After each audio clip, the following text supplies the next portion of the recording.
Not from the winds, from the action of the plane on the air around him. Yeah, but he's circling. He's just circling the airport. There's no way he could be correcting eastward when he's circling a stationary airport. He's not. That has nothing to do with the engines keeping the plane in sync with a directly eastward vector of 1,000 miles an hour when he's circling in circles west, northwest, southwest, east, west, and he's going all those directions as he's circling what he sees as a stationary airport. But you have to believe the air is carrying him still in that eastward direction at 1,000 miles an hour, even though he's only going about 100 miles an hour in a forwards direction in a perfect circle. How is that possible? Well, if he wants to respond, I was just going to say, because, yeah, the conserved momentum only works for a minute or two. You know, like if you're on something, like you're on one of those like crosswalk things, like in the airport, makes you go fast. Like, yeah, you can run really fast and jump off of it, and you'll get a little bit of extra momentum, but that doesn't last long. And you can't start turning around and going other directions and maintain that. He said that the with planes they don't talk about. He's not trying to argue for conserved momentum. He's saying that the plane's actions and because the plane's in the air, he's going to be automatically in sync. But my point is, so even if you're not claiming conserved momentum, something's got to keep the plane moving at 1,000 miles an hour with the rotation, so that airport can look like it's stationary. You know, it's either actually stationary or some mechanism is keeping the plane in sync as he's doing a circle at 100 miles an hour 20 times around. There's no mechanism you can name that would even realistically make any sense. Do you agree? All right, let's hear Nico's response, because I jumped in. Let's let him go. Go ahead. So, if we go, because you are representing it compared to a reference system that you have the Earth rotating, the air rotating, and the plane flying in the air as one absolute reference system.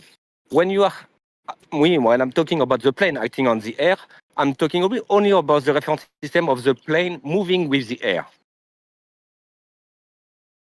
So yeah, but the plane's going around in circles. What's the mechanism keeping him in sync with 1,000 mile an hour rotation? Because as he's circling the airport, what's pushing the plane eastward?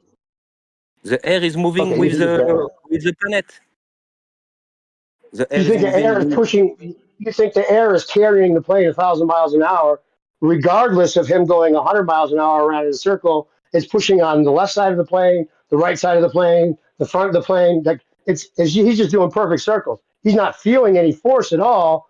We just sees a stationary airport, but you believe the air is carrying him in perfect sync, and there's no notice of anything on forces on the pilot's part, right? So how is that possible?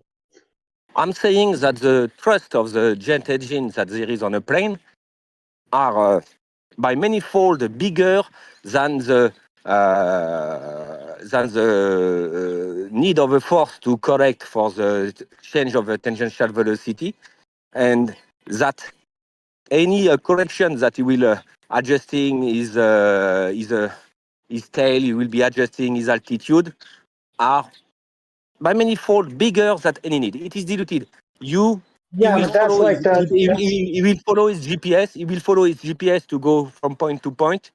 And right. I know that. I agreed with you about that. Though. I agreed with you about that, right?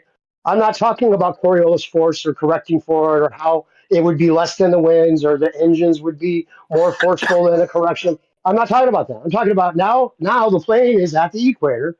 He's got no conserved momentum that he's holding onto, and he's circling around, and all his engines are doing is pushing the plane forward in a circle at 100 miles an hour over the stationary airport that is moving 1,000 miles an hour in the globe model.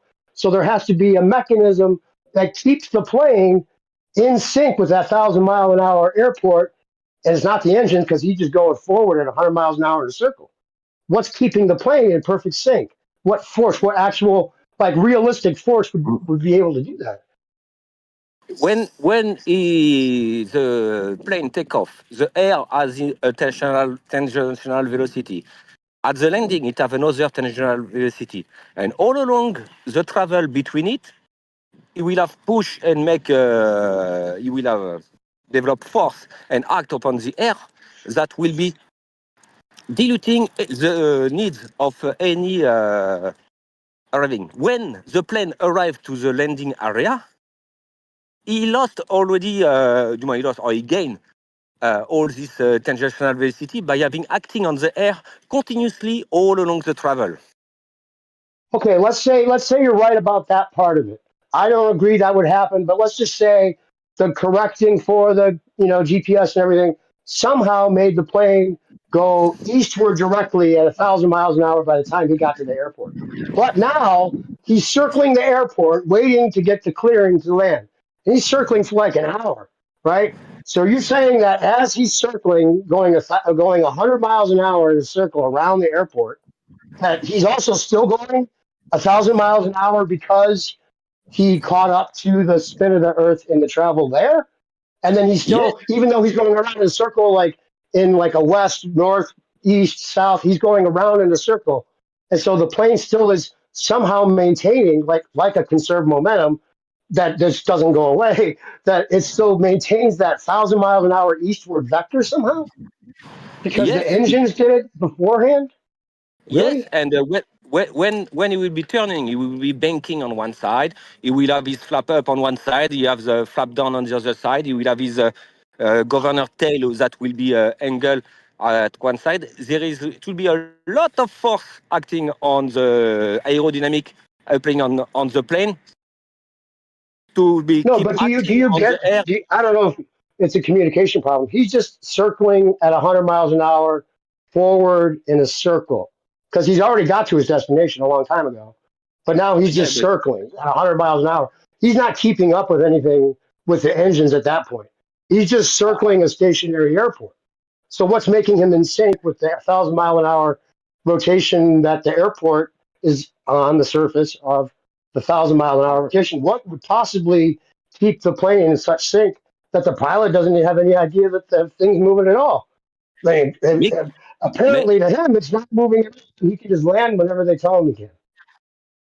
making the little circle at the airport, the tangential velocity you are talking about, it is nothing. It will be a few tenths of miles per hour of tangential velocity making his little circle.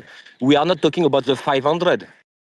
As you agreed that along the travel that is coming from the takeoff to the landing, it will have gained all this tangential velocity by acting upon the air. So when you make all this circle, it is no more the 500 difference of tangential velocity. It is some little things. And as I explained, when the plane is circling around the airport, taxiing around, it will be acting with a different force on the wings, on everything, to be turning all around.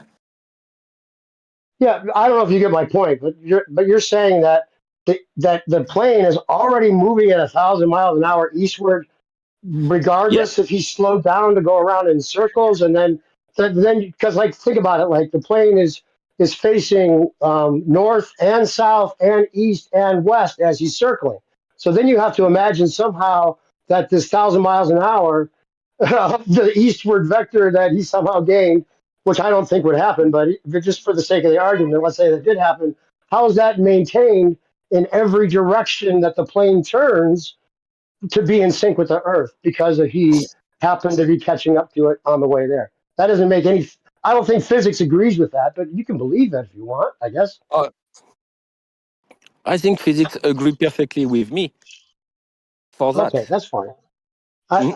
I don't need to try to break your balls over it, but I don't think that would work. And I don't think anyone else would imagine that would be possible either. Anybody else agree with that? Well, Yeah. I'm Anything? trying to Anybody get else I'm have an trying to get input? where you're getting the mechanism from, because you said earlier it was the air or the wind and then the air, and then the plane is moving with and you said something about thrust and the engine Yes, would, and yes. you're saying for the combination, so then you're saying the combination of the three would be your answer to the mechanism that would be needed in order for you to land on something that looks stationary but is actually spinning. Is that all right? Is that like kind Yeah, of your grosso modo. Me, what I said is that the action of the plane on the air are by manifold bigger than any need of correction for the tangential velocity of the change of tangential velocity along the latitude. So you're totally fine with the forces that would be needed in order to, or the mechanism that would be needed in order for your plane to circle around, or like you're good with that. Like you have no issue with Yes, and what as would be needed.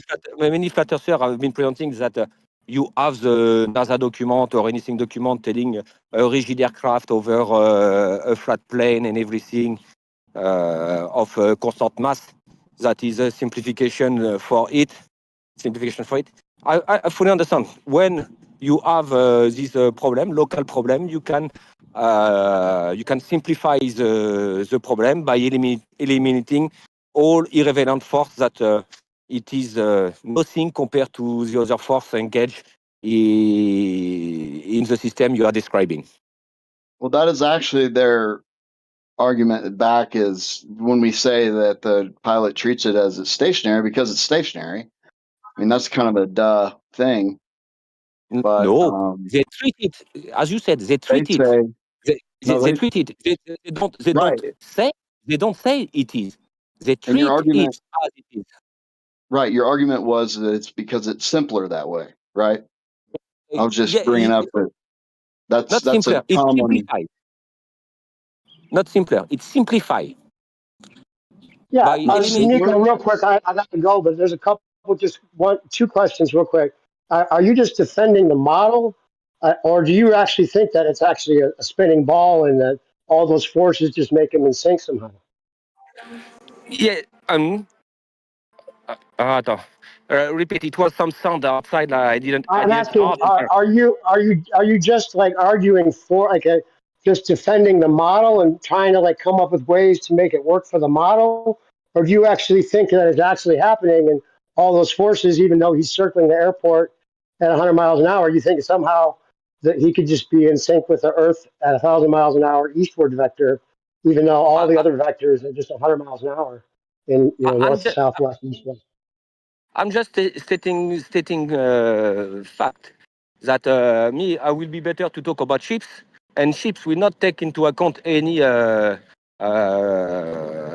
change of tangential velocity when they are navigating, because they have way more problem than the wind, the current, and the Well, you're just talking about wave. you'd be better. Wave. You're saying you'd be better at defending ships rather than planes because planes are hard to defend the model with, right? Is that what you're saying? No, But he believes it though. He believes it.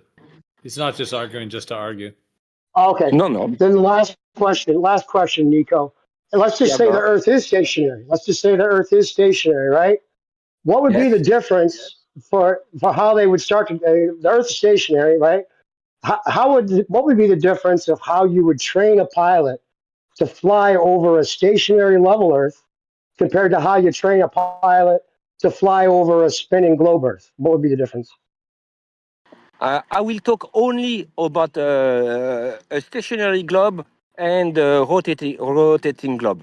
It will be no difference, because of the force we are talking about are insignificant compared to other force that you have to take into account. Even though there would have to be a force moving the plane at 1,000 miles an hour eastward so that he could circle the airport that seems stationary to him, that would be insignificant. That 1,000 miles an hour, whatever that force is, that's keeping the plane in sync with a 1,000-mile-an-hour rotation, that's insignificant to you? Yeah, it will be insignificant. That it will be insignificant to. It's insignificant to take into account the orbit speed of Earth around the Sun in this equation. Around the Okay, you heard it sun. here folks. 1,000 miles an hour rotation, 1,000 miles an hour eastward vector is insignificant for the plane to have to deal with, I guess. Yes, because if you go further like by adding all this force, you go to the orbit of Earth. You will be going 67,000 mph in one direction, and 12 hours later, you will be going 65,000 kilometers per hour due to the rotation of Earth and the orbit. That's so So funny you brought that up. The mhm, CERN physicists tried to use this on me. Last time I talked to Franco, the CERN physicist, about this, he's like, well, I don't know why you're worried about Earth rotation. There's a 2,000 mile an hour vector change in a 12-hour period, and we Yeah. don't feel that. So why are you saying that this would be significant? But Yeah, it's that's true minuscule, because right? we're going around the sun. There would be a 2,000 mile an hour vector change, and their justification is that's crazy compared to what any plane would have to do. So the plane argument is insignificant compared to that.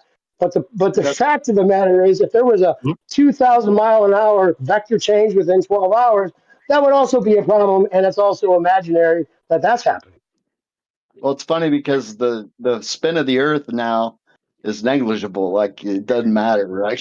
Because that's what you said Yeah, they too. always have to yeah, compare it to something else relative to the 2,000 mile an hour vector change that we would experience, and we're going around 67,000 mile an hour around because that is true mathematically, and they have to accept that. But then it makes all the other little arguments that are actually big arguments seem like. oh, cut off. Hello, hello. Cheers, Nico. I gotta go. Take care, brother. Yeah. Hey yo.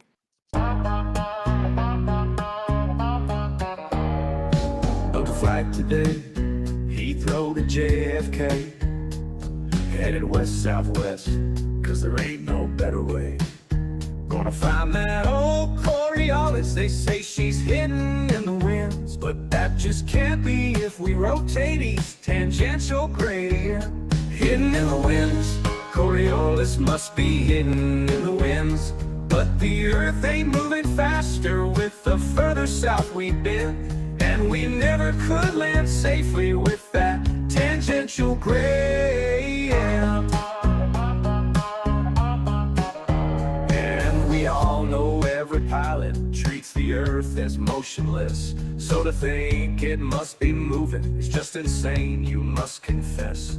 But please don't get offended if this song makes too much sense. Just thank God that landing's easy with no tangential gradient in the winds.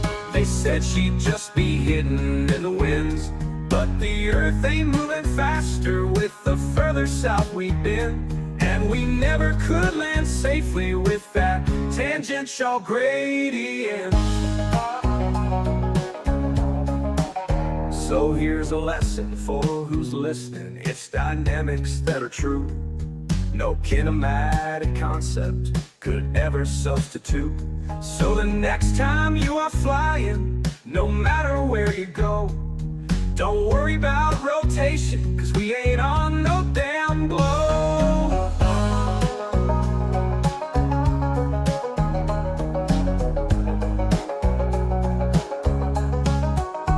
So here's a lesson for who's listening. It's dynamics that are true. No kinematic concept could ever substitute.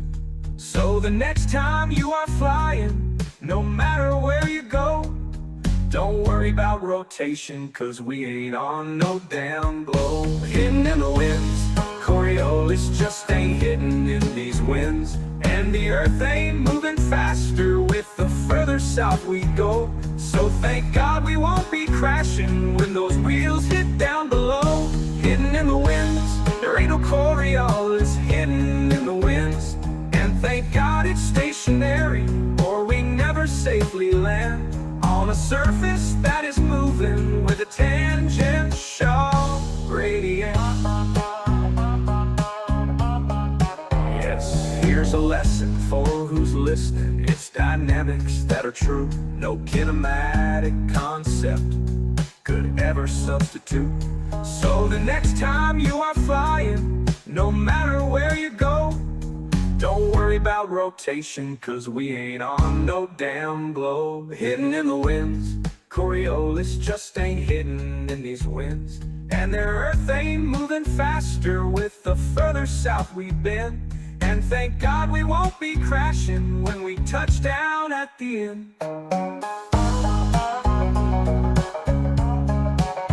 And thank the Lord, Earth is stationary, or we never safely land on a surface that is moving. There's no tangential gradient.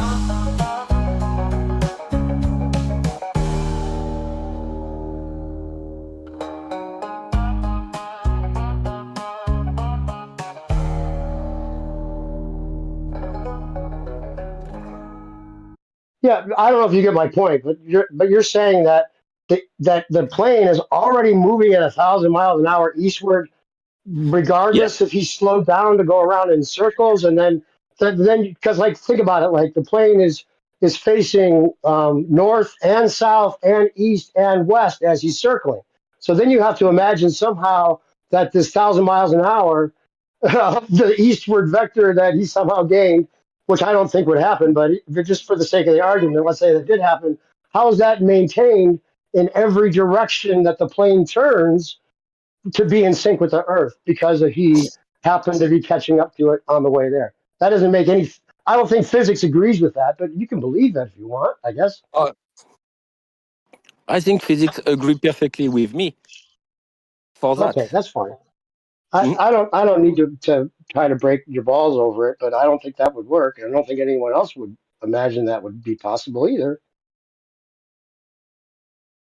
If well, first of all, if the plane goes west southwest, right, it's aiming against the spin, right, the whole time, but it's going towards the equator where it would have to be eastward going faster to match the spin of the Earth, right? How would he ever be correcting eastward to go faster eastward if he's headed west southwest? That's my first question. Mm.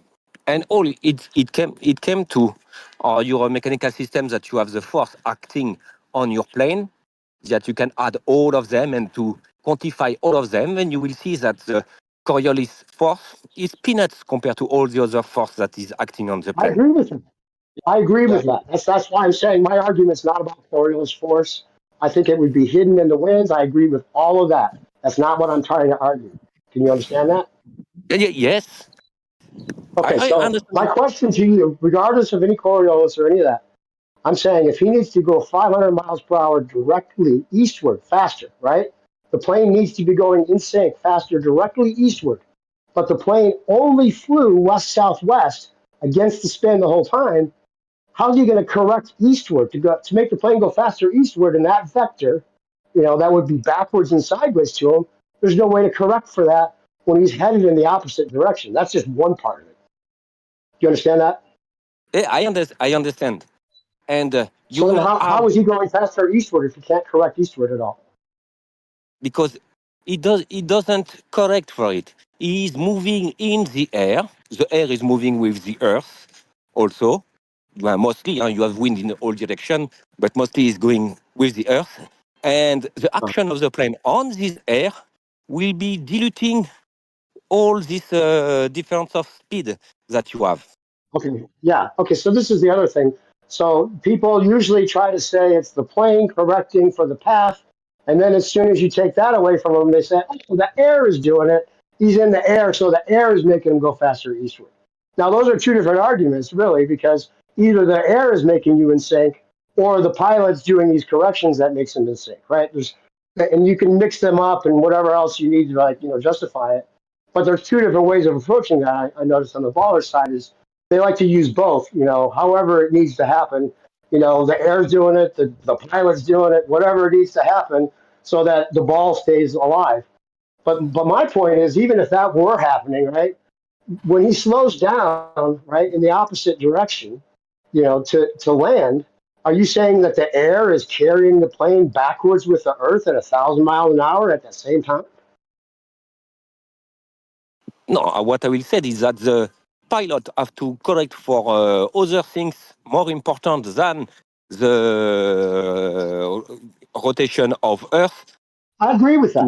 I agree with that Yeah, part. But you're saying the air is making him in sync with the earth, right? You said the yes, air. yeah, Yeah, that so the was air is carrying the plane the air is carrying the plane then backwards at 1,000 miles an hour, even as he's circling the airport and then slowing down to land in the opposite direction. That whole time, the air is moving him eastward in perfect sync with the Earth. That's what you believe? Yes, because you will have, as that says, you will have a long distance. As we start back with the example, starting 60 north to go to the equator, it will be a 6,000 kilometer, 6,600 kilometer of traveling, and all along this one, you just have to add 500 kilometer per hour of rotation. So the action of your plane all along, acting on the air, will be incrementally, continuously collecting and getting sync with the rotation of the air that is going with the It's Earth. both. You're saying it's both the air and correcting. Like they're both helping each other stay in Yeah. sync. Like the air is acting on the plane and he's correcting. So then those two things like add up. Like what is it? 60-40? Is it 60% air, 40% corrections? That makes them perfectly in sync. Uh, What do you I, think? What do you think? What's the I, percentage of I, both?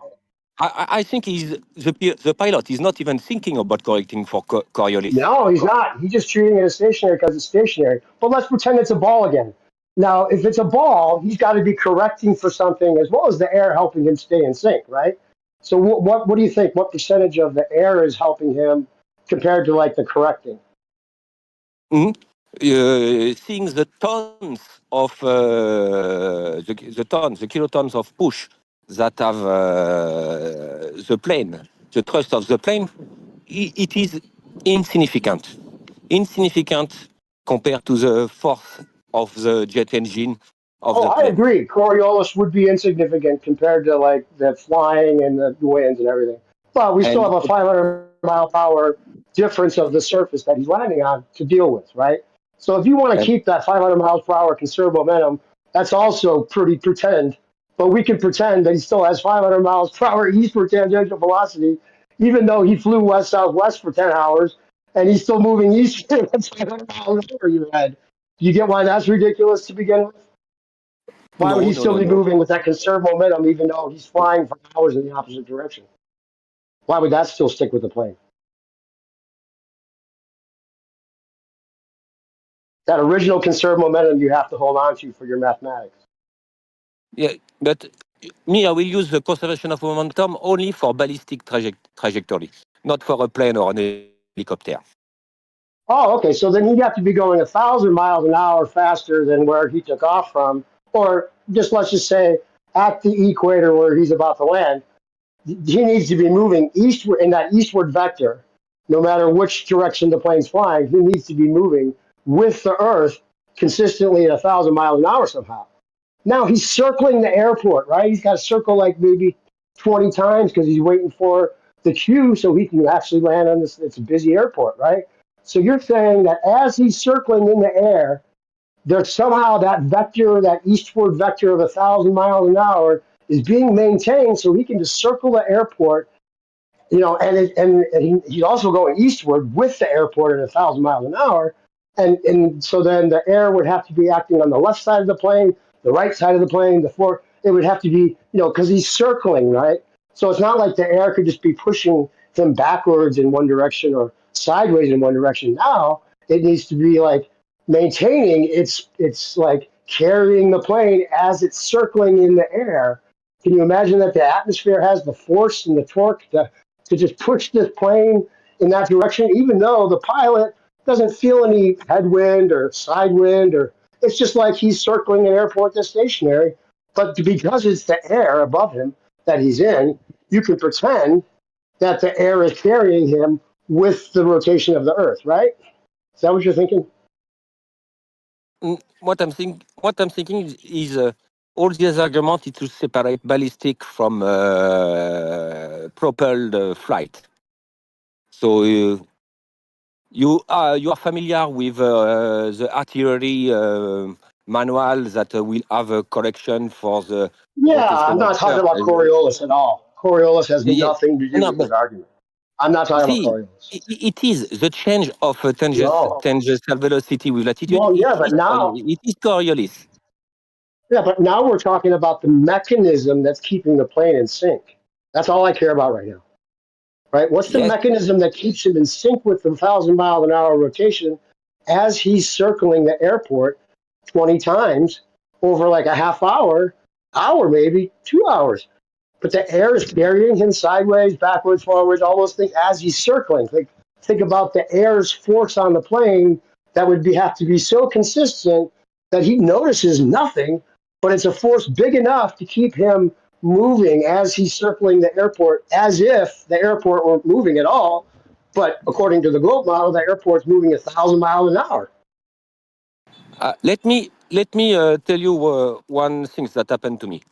I was in Yokohama, Japan, repairing a ship, and I have to go back to Korea after I finish the repair on the ship. And at this time, when I arrived in Narita in the airport, waiting to register my luggage, they gave us a paper telling us that there is at this time a typhoon who is heading for South Korea, and that they will attempt to go to Busan. But if the weather is degrading too much, we will be landing at Seoul Airport, and it will be at my cost to go from Seoul to Busan. So I call my company, and they take the flight. And if there is any cost for traveling after by train, by car, by anything from Seoul to Busan, it will be okay. So I took the flight, and when we when you arrive to Gimei Airport in Busan, you make, as you said, a circle on it. I took this flight many times, and generally you see the blue sea, the cobalt sea. It's nice. But at this time, due to the typhoon, it was white. So also the pilot announced that he will attempt to land in Gimei. And generally, you don't see the runway. But the plane was so much sideways due to the side wind on it that by the window, I can see the runway. And the plane was landing completely in crab compared to it. So at this time, it doesn't care about the plane doesn't care about the rotation of Earth. It cares about the wind that there is happening. And Yeah, we that's finally my point. we land. It was a rocky landing, one of the rockiest landing I have on a plane, and we arrive in Busan safely. So Yeah, okay. So when you're landing, when you saw, go ahead. it shows that the wind all around the plane, it's really more important than Yeah, any I agree. terrestrial velocity, and that is a force who is largely bigger than anything else. Right, I agree. I agree with all that because, I mean, if it was stationary, then the wind and the air moving the plane would be all he'd have to worry about. He wouldn't have to worry about the Earth moving. Now, if it was wind, like say that wind you're talking about, like that wind moving in the opposite direction of the rotation, wouldn't allow you to think that the air is still keeping him in sync with the Earth moving the opposite direction at 1,000 miles an hour, right? That's my point. See, because if there's winds moving the planes in all directions, you can't imagine that the atmosphere, the air, is still keeping him at 1,000 miles an hour in perfect sync with the airport. That's my point. And my point is that the action of the plane on the air are bigger than any force you will have to apply for any change of tangential speed that you have between the departure speed and the landing speed. So in your Well, no, the mind, pilot never has to. Pilot never has to account for any rotation of the Earth whatsoever. I agree. But he's never Yes, worried about the rotation of the Earth, right? My point yes, is, if the Earth were rotating, there'd be all kinds of problems.